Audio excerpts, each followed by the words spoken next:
Welcome to the Trainer Talk, where we discuss topics related to health and fitness to help you gain back control of your health and fitness and become the absolute best version of yourself physically and mentally. Enjoy. Today, we're going to talk about how to reduce stress and anxiety. So, I want to bring this up because honestly, most of the people that we communicate with, one of their top goals is just to feel better and reduce some of their stress. I mean, a lot of people that come in and do our classes, they say that, obviously the fitness part of it's great and they feel better after, like as far as energy goes, but their main reason is they want to come up in here and blow off steam and reduce stress just from their daily life, their work, things like that. So, we basically came up with a list of top 5 ways that people can reduce their stress and anxiety. And the exciting part is we practice pretty much all of them, and we encourage all of them here at TH Fitness. So, Bethany, if you want to kick off with the first one, what would you say is the most important one, or what is your favorite for reducing stress and anxiety? Well, there's a difference between favorite and most important. But anyways, the one that I think that helps people the most in general is moving your body, which, I mean, it's also a big part of what we do too. I know that if I go more than 3 days without working out, I can tell it's like different, like my mental like clarity, my stress, anxiety, all that kind of stuff is just like different. I actually have some instead of not having any. That's probably like one of the biggest ones. And the reason, like the scientific reason for why that's important is like cortisol is like known as like the stress hormone. And for a lot of people, it's just like constantly running like at a very low level just because of, okay, you're running from thing to thing. You've got all these things that you're worrying about, work, kids, whatever, responsibilities. And there's no physical response that like kind of tells your body that, okay, the threat's gone. And in the wild, back when we had to like actually fight for our lives more, say there's like a tiger or a bear or something you're running from. Well, that's physical activity. You're actually getting away. Like the stress hormone comes on when you see the threat, whatever that's stressing you out, and then you run or you fight it or you do something, and it kind of uses that up, and it kind of tells your body that you've gotten away from that threat. And so by coming in and working out, it's that old pathway just kind of working through. So people, whether it's running, whether it's lifting weights, some sort of physical activity just kind of like gets their body like out of that like high cortisol state. Mm-hmm. Yeah. I mean, I can attest to that. Like, first of all, like, I feel like if we do a workout and there is like no Metcon at all to it, I still feel good after I lift, but if I don't get my heart rate up a little bit, I don't feel as good as if I do, like, if I push myself and do some sort of cardio. So I am a person who's like, I've got to like get a sweat going, and that's when I feel better. That's when I feel like most mentally clear. Also, in like another example, this past Sunday, it was freezing cold out, but I was trapped in the house with my child for 3 days pretty much by myself because my husband was out plowing the snow. And so when he got home Sunday, I was like, look, I have got to like get out of the house and go for a walk. Like, I don't care. The trail was not plowed, so I literally was walking through snowdrifts the entire mile. It was freezing cold out, but I felt so much better after that. Like, my mind was clear. And I went home and I was like, okay, now I can be like a better mom, like a better wife. I'm not going to be so like irritated and antsy and anxious about like the littlest thing. So like I said this last week, I think, or 2 weeks ago, but even if I like never changed physically, I would still work out just for my mental health. 100%. That is the biggest thing. Yep. So. Yeah, so Saturday during that same storm, like the gym was closed in the morning because there was no power, and I woke up and he had no power. All I had was my phone, so I was basically just on my phone the entire morning, and that really, I could tell the difference in my mornings when I'm actually getting up and doing things, being productive, and just being on my phone. So that was when, I mean, I've known it before then, but that was like, yeah, I can tell this is affecting my stress, my anxiety. So limiting your phone time is another way to help reduce stress and anxiety, because I mean, if you're spending too much time on it, it's, you're just separated from the real world, really. And then it's almost like we think an escape, but it's actually hurting us. Like every free moment we're always watching TV or on our phone, but it's actually not good for us. Especially the news, because that actually just stresses people Yeah. out even more. Having constant information on everything going on in the world, and pretty much every news company in the world they get the most views from usually bad things, Yeah. not necessarily the good things. That's why everybody hears about bad stuff or tragic things that go on, and not so much about the good stuff. Mhm. But yeah, so I agree with like separating yourself from phone and stuff like that is definitely important. I want to go back to like what Caitlin said. Um, I can agree with like the Metcon. Like I think pushing yourself, if you think about a workout, it's actually it's a stress to the body, but like in a good way, like Bethany said, like you're putting your body through this sort of short-term pain and stressful time to relieve, and then you feel better the rest of the time. So it's like you're investing, an hour, a half hour to like push yourself and get uncomfortable so that you can be more comfortable and have more energy and feel better later. So that's what I really like about working out is exactly what you said. The days that I don't work out, I don't feel as energetic, as mentally clear, as focused, things like that, because after I do a workout, that's when I feel the absolute best. And especially when you do something like a really hard Metcon, that's when you get done and you feel accomplished. You get that rush of endorphins.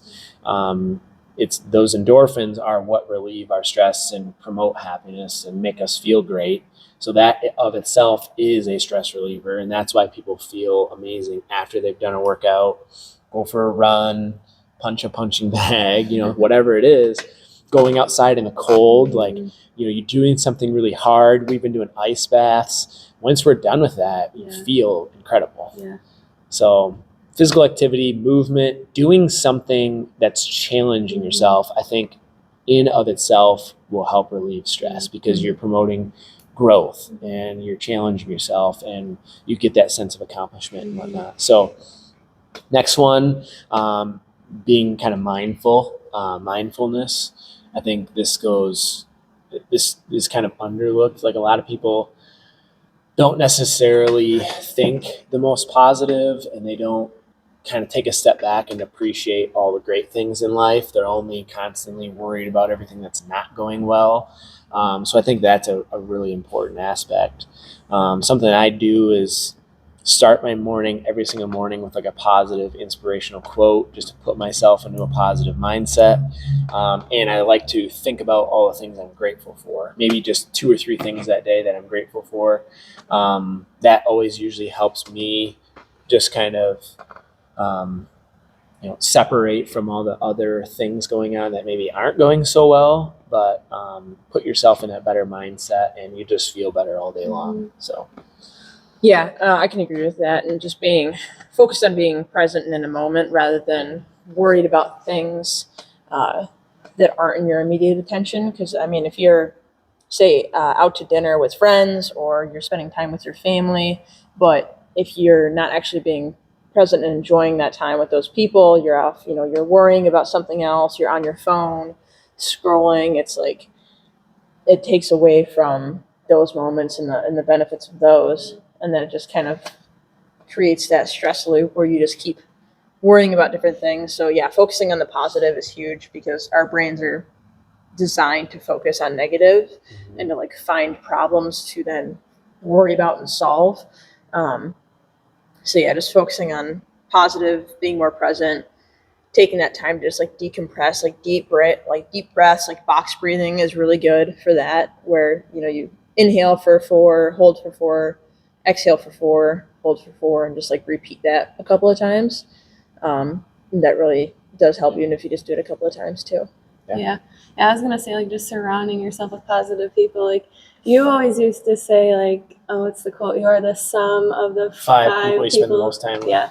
So like you are going to be like the people that you spend the most time with. So like, and I know you can't always control if you work with people who aren't the most positive, you can't always control that, but you can control the rest of your day and who you're around and who you allow to like influence yourself. And then the social media thing, and going back to what DeLauren said of, we think that, I just need to take a break and scroll, but really like that's probably doing more bad It's than a very it is temporary hit of dopamine, but it doesn't solve the issue. Kind of like No. desserts and treats. Right. People use that to cope with stress, but it actually makes them even more, Yeah. in the long run, they're going to be more unhappy Yeah. and stressed out, because what does that do? It leads to weight gain, and you feel crummy and you lack energy, and it stresses you out even more. And then what do we do with cope with that stress? We continue that Right. cycle. Yeah. So any of those things that are going to lead us down, any temporary relief like that quick hit of dopamine usually isn't necessarily going to be the most beneficial. Yeah. But I've been like, even just recently, I've had a client come in, I woke up, I'm ready to go, ready for the morning, ready to meet my client, work them out. And I have a little break, like maybe they're not there yet. And I sit in the office, maybe scrolling through my phone for a few minutes until they get there. And then after I put my phone down, I'm not in that same state that I was before. Like, it's crazy how I can literally tell the difference of how my mind is like focused, ready to go, focused on the task at hand, like prepared for what's coming. Because I mean, you do have to kind of mentally prepare for, and be awake and energetic and friendly. Yep. And then 100%. after being on my phone for maybe like 5 minutes, that's completely changed, and I have to, intentionally get myself back into that state again. 100%. Like waking up and checking your phone, like How you start the day is right, and even just like those little things, if you wake up, first thing you do is like check your phone, check social media. Like it's really gonna put a damper on your energy for the rest of the day as well. And I get like, for me, when I get up, I check to see if there's any like messages, important messages. Like, I don't know if a client would be like, hey, I'm not going to make it in or something like that. But I don't like sit there and scroll on my phone. Like, I get ready, grab my phone, and then I head out the door for the day. But yeah, it definitely does. You do end up feeling more drained afterwards. You don't have the motivation to go out and do things because you're getting, so like on the dopamine, it's actually less of like a reward less of a reward neurotransmitter. It's the like seek and find. It's the like motivation.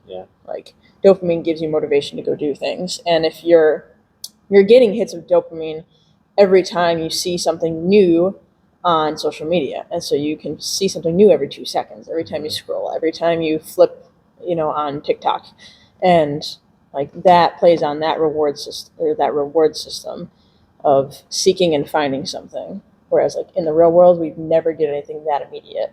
We would never get that like hit. So it really does change our perspective and makes us less productive as a whole. Yeah. I put on screen time on my home screen on my iPhone.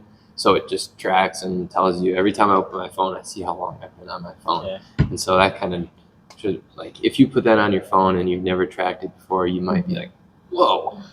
Yeah. I spent maybe like a quarter of my day on my phone today. Yeah. So I try to keep mine under, 3 hours, Yeah. which seems Seems like, like so yeah, much. but you'd be Yeah. surprised. It's funny because I heard this story where I think it was like a trainer or a coach of some sort. Maybe it was just a friend, but his buddy or his client was saying how he doesn't have time to work out. And he's like, let me see your phone. And took his phone and looked at the screen time, and it was like 5 or 6 hours a day. He's like, oh, I just found you 5 or 6 hours. So you can probably fit in an hour workout in there somewhere.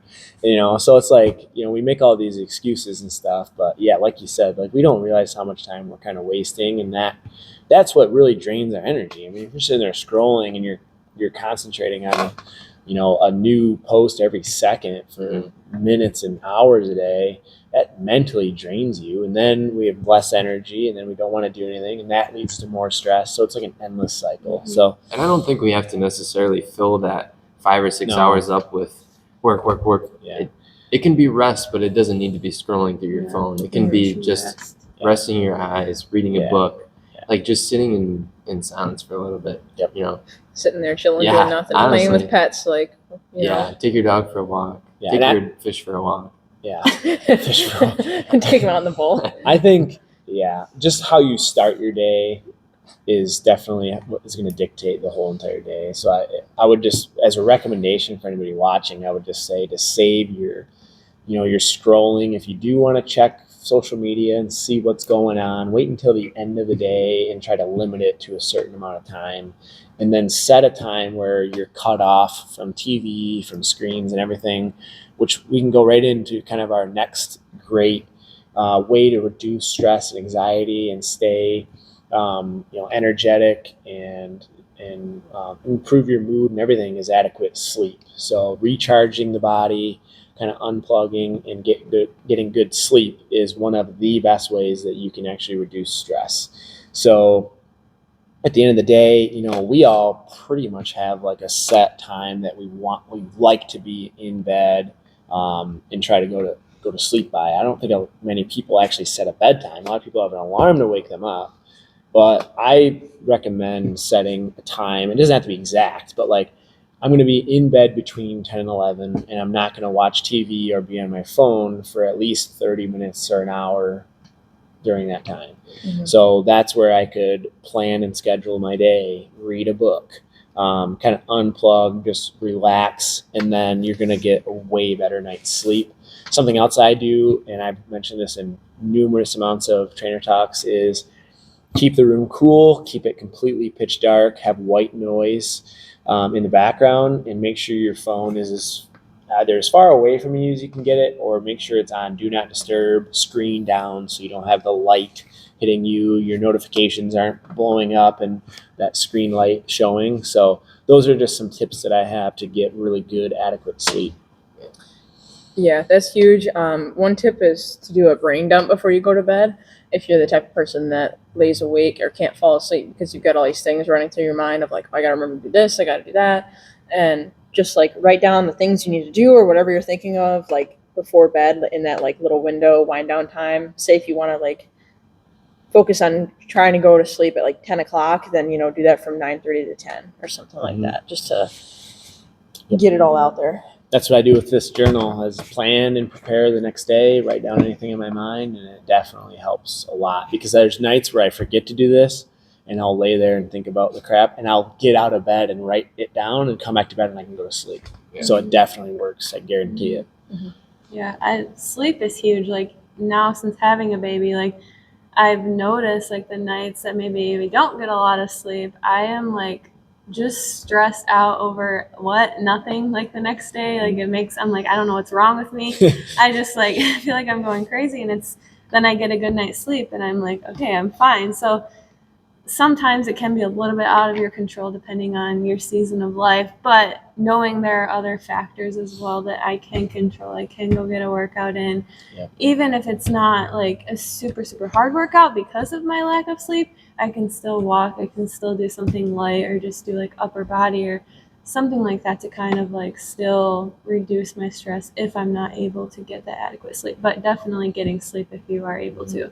Yeah, and like if your situation, if you got to get up with Wyatt in the middle of the night or whatever, like you can't control that, Yeah. but you can control the quality of sleep you get while you're asleep. So like, if you're up if the TV's on, or if you're staying up late, or if you have a bunch of food or caffeine late in the day, you're not going to get as good quality of sleep. So even if you only get 4, 5, 6 hours of sleep, you can at least get better Right. quality by setting up your sleep environment, Mm-hmm. making sure you're kind of setting a bedtime. Like why we set bedtimes for our kids for literally like 16 years of their life, but we don't. Yeah. We act like we're kids, like, oh, stay up as late as we can. It's like you're an adult. Yeah. You should probably have Yeah. it's more important for us to have a bedtime than your kid probably. But Yeah. so I noticed too, probably at the beginning of summer, I used to fall asleep listening to podcasts a lot. And just because it would be some noise to have on in the background, because at the time, like, I needed something. And I was like struggling throughout the day. And I ended up actually going to the doctor for it because I was like, I don't know why I'm so tired. Like, I can barely stay awake. I was working out pretty hard, and then I wasn't getting good sleep because I had this constant noise next to my head throughout the night, and Oh my my brain gosh. could never completely Yeah, shut like up. yeah Just listen and to it. rest. Jesus. Crazy. Yeah. So that was I noticed like an immediate difference too. Yeah. It was really crazy. That's interesting. Next one would be kind of like the healthy nutrition and diet. So obviously this plays a gigantic role. As we mentioned earlier, like the more unhealthy a food is, the more stress it actually causes on your body, especially over long periods of time. So if you're somebody that consistently eats processed foods, high sugar foods, fast food, things like that, you're gonna not only feel sluggish and non-energetic, but you're gonna get worse sleep. You're gonna put on weight over time, and that added weight gain actually causes stress in the body. It makes your organs work harder, makes everything work harder in your body. So there's just an endless amount of risks to not eating a healthy, nutritious diet. So I know people say it's too hard to eat healthy. I don't have time to meal prep. But what's ironic about it is if you just make a little bit of time or try your best to eat healthier, you're going to have more energy, less stress. You're going to feel better. So you'll want to do more of those things like getting in a workout, making food, things like that. So that's kind of my input on that so far. I'll let you guys kind of share your ideas with the healthy nutrition, maybe what helps you guys. What we could do is just give them kind of like what we've been talking about last couple of weeks, simple ways that we could improve our nutrition that would boost our energy, make us feel better, fuel us for the day. We talk a lot about starting your day positive, avoiding the phones for energy, but how could we maybe start our day with good nutrition to fuel our day as well? Yeah. Well, for the mornings, there's a lot of really easy things that we can do depending on how much time you have. If you have like 5 minutes or less to prep your breakfast, make a smoothie. That's going to be the easiest way to get in your vegetables, your fruits, your protein, healthy fats, and it's all very convenient. You just put it in there, grab and go. One dish to make, obviously, as long as you're not waking up the whole household while you do it, like that's a good option. Or you could always, like I do, I like put it all together and then I blend it when I get here. And then another good option is whether it's eggs, like whole eggs or egg whites, you can microwave them and cook them. There's like the Just Crack an Egg pre-made. Like obviously it's not as good as if you make everything and chop up yourself, but it's a solid option to like there's like a teeny bit of vegetables and stuff in there, and then you can put egg whites or whole eggs and scramble them up, put them in the microwave, and your breakfast is ready in a couple of minutes. So couple of very quick options. You can do that with toast and then take it on the go or something like that. But yeah, starting the day with a higher protein breakfast is it's a good habit to get into, because then the rest of your daily choices are kind of dictated by that too. Because if you start off the day good, you're more likely to continue with those good choices. Yeah. I guess mine isn't necessarily like breakfast, but I was kind of talking about like how I feel like pregnancy was really hard, like with nutrition, because you really do have these like wild cravings. And I was like, I'm going to die if I don't eat this right now. Like I'm going to throw up or something. Like it's so weird. So anyways, I kind of felt like postpartum, I kind of was sticking to those not so great habits that I had kind of built up in pregnancy, and just like not eating terrible, but also like not eating the best, not meal prepping like I used to, because I would make all these excuses that I don't have time, like I've got a kid to take care of, like I'm just trying to survive right now. And then I was kind of telling these guys before we started this, that I was finally like, okay, enough is enough. Like it's been 6 months, like I need to just get my crap together. And so I started getting my crap together, started meal prepping more, which is really not that hard. It's more of like just sitting down and planning, like, okay, what am I going to have for lunch this week? And then just making enough for the entire week. And then you literally just have to pull it out of the fridge and put it in the microwave. And so that's what I did. I just like bought chicken breasts, and I can put them in the oven and they cook for however long, make my rice. My vegetables are also in the oven with my chicken. And it's really not as daunting as it seems. Like, it really doesn't take as long to cook the food as it seems. Like, you can do it in one day for the entire week. And I have noticed, like, it's been a week and a half now that I've been doing that. And, like, I mean, physically, I've noticed huge changes, which is that I wasn't expecting that at all. But also just like, and I was telling them, I don't know if it's all in my head or if it's like actually like a thing, but I just feel so much better, just like all around, like with everything. And it's like, it just was kind of like that missing puzzle piece that I kept on neglecting and putting aside. And then finally I was like, okay, like, this is what I would tell my clients to do. So like, why am I not doing it myself type of thing? So yeah. 100%. I was gonna say lunches and Yeah. planning ahead too, Yeah. because the most common meal of the day where I think most of my clients at least struggle is lunches, because they're either at work, in a rush, maybe they only have like 20-30 minute lunch and they're in a rush, so they take the treats that were brought into work that day, like some donuts, or they hurry up and run through McDonald's real quick on their break.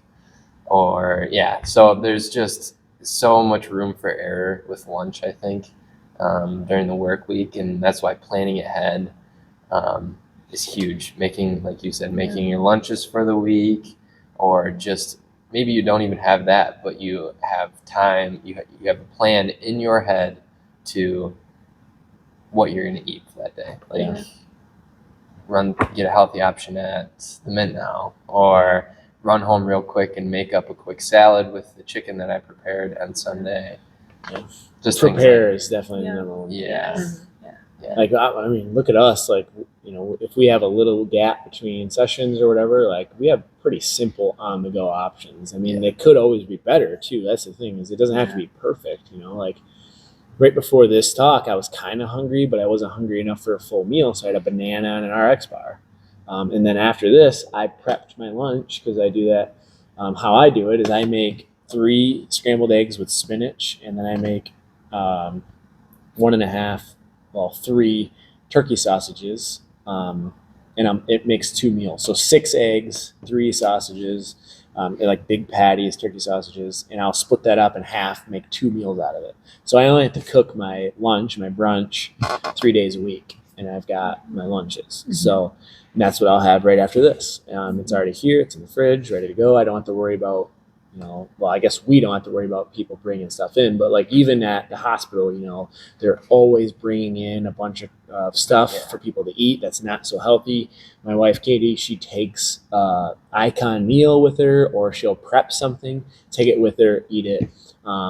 She plans ahead for that so that she avoids the stuff that's in there that's not so healthy. Something I want to point out, and it's absolutely ridiculous. It's 100% marketing. Beth didn't go into the science, but like every breakfast food that's marketed to us is basically equivalent to cake. I mean, you got donuts, you got pancakes, cake. Yeah. It's literally cake, called a pancake, right? Cake made in the pan. You got most cereals, like Muffins. Fruity Pebble, like all that's basically just a bowl of sugar.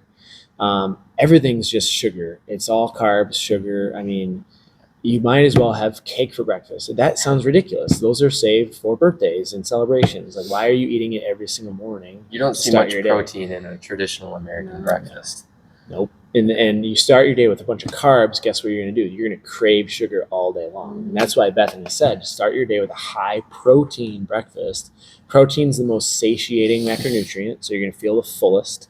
And you're not going to crave a bunch of carbs all day. Yeah. So definitely start your day with a high protein and even maybe some healthy fats with it, like eggs and, a turkey sausage, turkey bacon, or a protein shake with some nuts in there and blueberries and spinach blended up, like what I do. You can even do like a breakfast sandwich with toast, egg, avocado, maybe tomato. Avocado is cheese. great. Yep. Yeah, 100%. Yeah.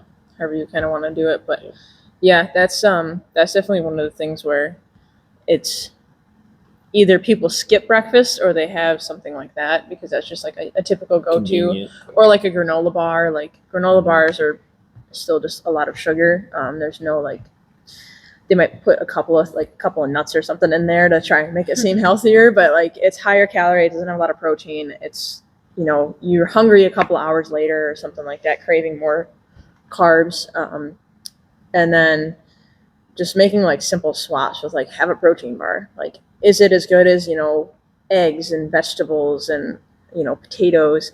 No, but is it better than what you're currently doing? Like that's Yeah. like we kind of said last week, like just make the better choice. Yep. And then the other thing with breakfast is like on the weekends, people will tend to like maybe go out a little bit more and they'll make a little bit healthier for breakfast, but it's still like very high fat. Yeah. So being mindful of that too, because like if you have bacon and you have whole eggs and you have like I don't know whatever else you would have with that, that would be a little bit higher fat, but it does add up to be quite a bit. A lot of butter, So toast, butter things on like that. toast and different things like that, and Mhm. so just kind of making conscious decisions of okay, starting off with higher protein and like not a ton of calories helps just keep you on a better track for the rest of the day. 100%. So, I mean, we're sitting here talking about nutrition, but people don't realize how much nutrition plays a role in our stress and anxiety. Like all these things that we're talking about, you know, help us reduce stress and anxiety and feel better. And that's going to motivate us to want to do more things. So it's like an endless cycle. You can either go down that endless cycle of bad habits or you can go down to this cycle of good habits. It's, you know, you can kind of pick your path. The last one that I want to talk about, and your list ended up being a little bit different than mine, but Yeah. Caitlin mentioned it earlier, is social support, social connection. So connecting with other people. You're the sum of the 5 people you spend the most time with. You know, when we think about our little fit family here, like when you become a large group member or a personal training client, you're part of our fit family and you're spending time with like-minded people that support you, motivate you, inspire you. You're sharing ideas, you're supporting each other, holding each other accountable. That could be one of the absolute best ways to relieve some stress and anxiety.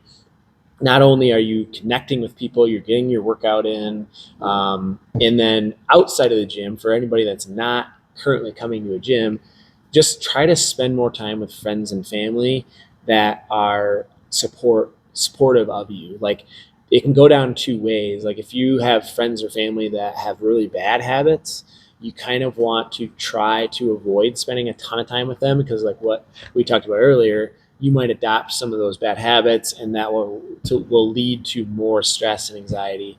So spend more time with people, you know, whether it's coworkers, family members, friends, people at the gym, whatever it is. Try to spend more time with people that are going to make you a better version of yourself, and you're just going to feel better all the way around. Yeah. And I wanted to add like your environment kind of ties into that too. Yep. Of like, I mean, we kind of talked about, okay, the food that you have in your environment, the people bring in food, and if they have similar goals, like you're going to want to be similar in aspect to them. Like people don't really want to go against the group as much as, you know, we kind of talk about that and praise like, oh, like don't do what everybody else does. Like don't jump off a ledge if everybody else does. Go your own path. But it's in reality, it's hard for our social psychology and our brains and how they work to actually go against the group. So like having those closer people, or at least like one person that is supportive, and like having your at-home environment too, just like supportive of your goals, like that's going to be really huge. Yeah. I think just finding the right group is everybody's biggest battle. You know, finding the right people that are going to lead them in the right direction and make them a better version of themselves. And that's what we're really have already created here, and it continues to grow is this fit family where everybody, you know, we don't really tolerate negative self-talk. You know, leave your stress and problems at the door. Like it's all positivity in here, and we try to make each other better and lift each other up and move in the right direction. But if you guys have anything else to add to that aspect, maybe, okay, let's ask this. You guys both kind of came into the training world and started as trainers, not in the CrossFit community.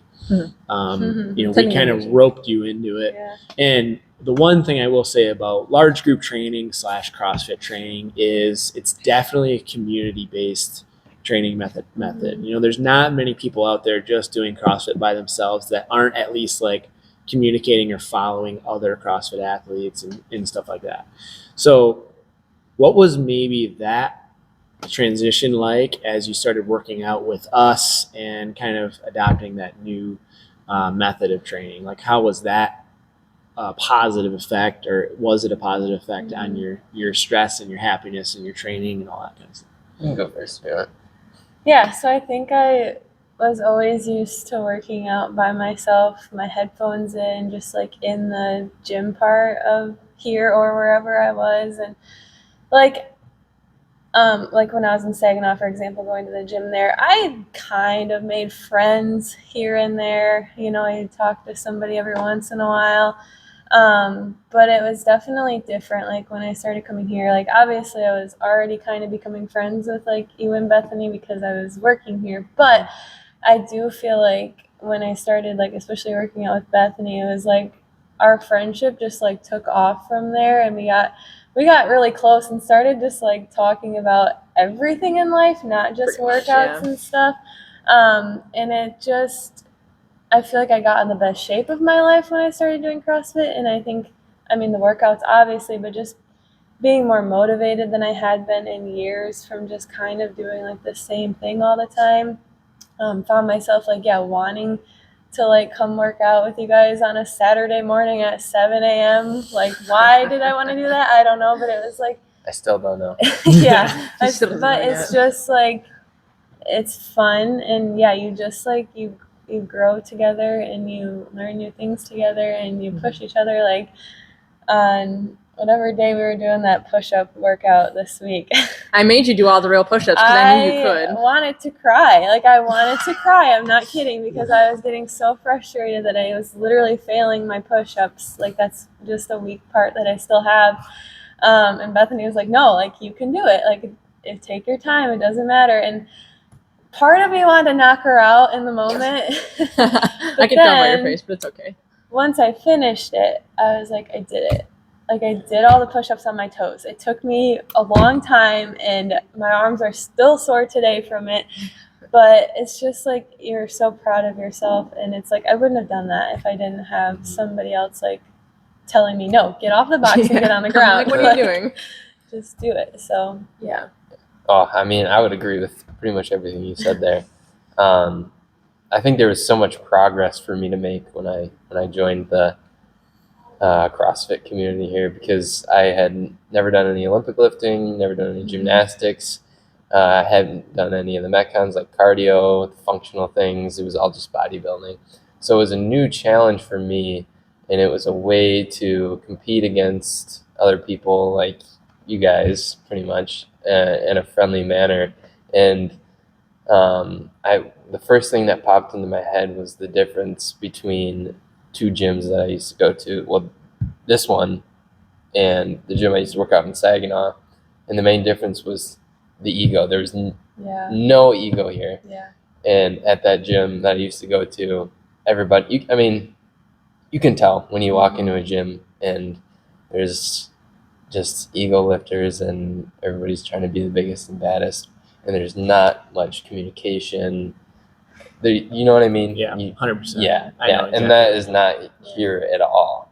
And I think it's partially because of the community that we've built, and everybody knows everybody.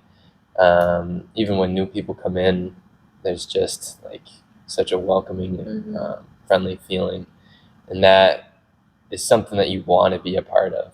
Mhm. You know, Mhm. so yeah. It Even, motivates like- you, makes it more fun. Yeah. Yeah, even when we did our CrossFit competition, like I didn't really know what to expect. I was like, are people gonna be like ego headed kind of like Mhm. that, you Yeah.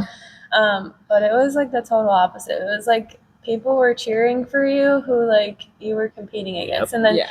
after like we got done with the workout, like we were high-fiving the girls right next to us that we beat, and they were Yeah. still like so nice to like say great job. And it's just like it's such a different atmosphere than just like regular Mhm. gym working out, I guess, whatever 100%. you want to call it. So And I don't know why. I don't know what makes it different, but Yeah. it just is. I think it's because you're sharing this, like you're both going through this certain kind of pain and suffering Yeah. together. Yeah. Because like what she said, with those hard metcons are what really make her feel Yeah. great. Like if she doesn't do a metcon, she doesn't quite feel the same. Yeah.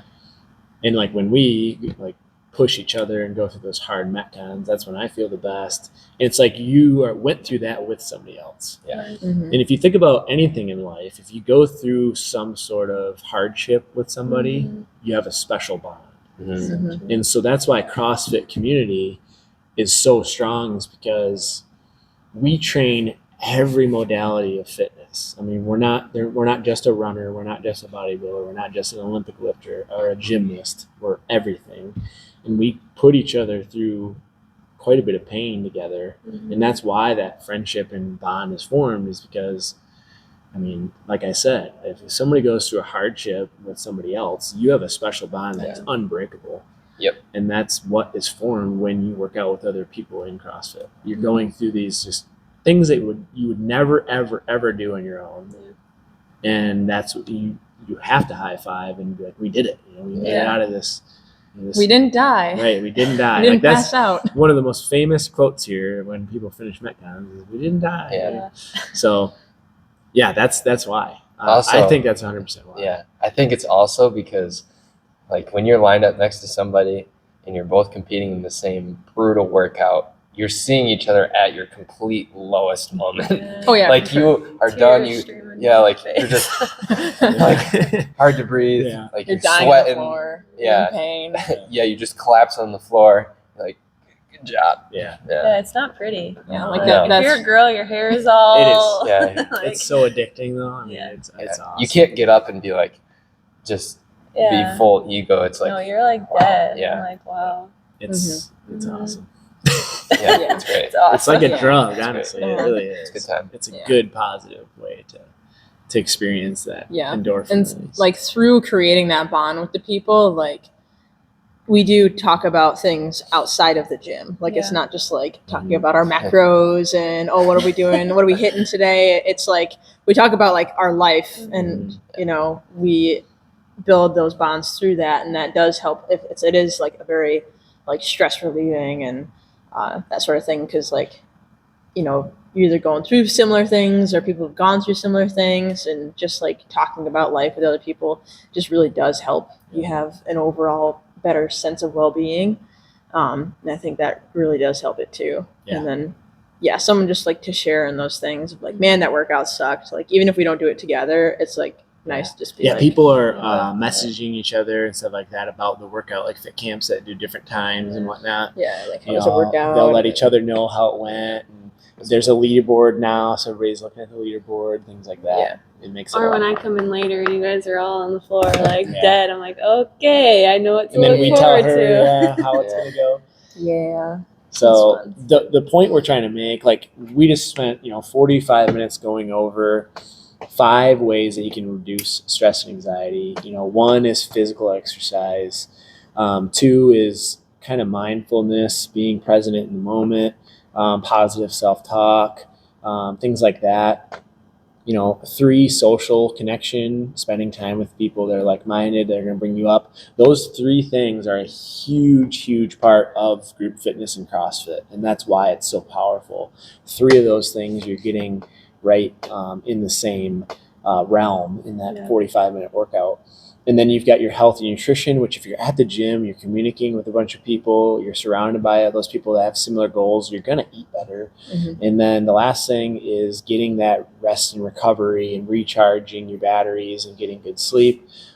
Those 5 things, if you do them consistently, and you don't have to do it perfectly, you will live a better quality of life with less stress, less anxiety. You'll be in a better mood, more happiness, and you're just going to feel more confident, feel better all day long, which is going to lead to a better life. If you've got kids, you're going to be leading by example, so you'll be a better parent. Like I'm sure, like you said, like I'm able to be a better wife and mom when I relieve my stress and feel better and have more energy, right? So who wouldn't want to experience those things? You just got to take action and start small and build up from there. Find your group, start adopting some of these habits, and you're gonna feel firsthand just how powerful it can be. Yep. So hopefully this helps you guys. As always, thanks for listening. And if you have any ideas on what you would like to hear more about, share it with us, and we'll share it over the coming weeks. I think this is episode 131. So coming up on over 2.5 years now. So Yeah. that's pretty awesome. We'll never stop as long as everybody wants to keep learning. And until next time, stay healthy. See ya. Thanks again for tuning in to the Trainer Talk. If you are ready to gain back control of your health and fitness, we would love to sit down and chat with you to see if we can put together a plan for you. All you have to do is head to TaylorHutchinsonFitness.net and book a free consult. Again, make sure you like and subscribe if you like the video, and hopefully we'll see you soon.